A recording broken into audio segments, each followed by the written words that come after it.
اعوذ باللہ من الشیطان الرجیم بسم اللہ الرحمن الرحیم۔ درخت کے پتوں کی طرح نہ جھڑ جائیں۔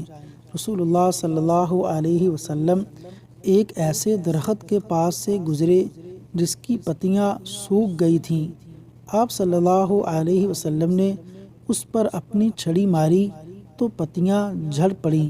پھر آپ صلی اللہ علیہ وسلم نے فرمایا کہ یہ کلمات الحمدللہ الحمدللہ وسبحان اللہ الحمدللہ وسبحان اللہ ولا الہ الا اللہ واللہ اکبر، یہ کہنے سے بندے کی گناہ ایسے ہی جھڑ جاتے ہیں جیسے اس درخت کی پتیاں جھڑ گئیں۔ صحیح جامع حدیث نمبر 1601۔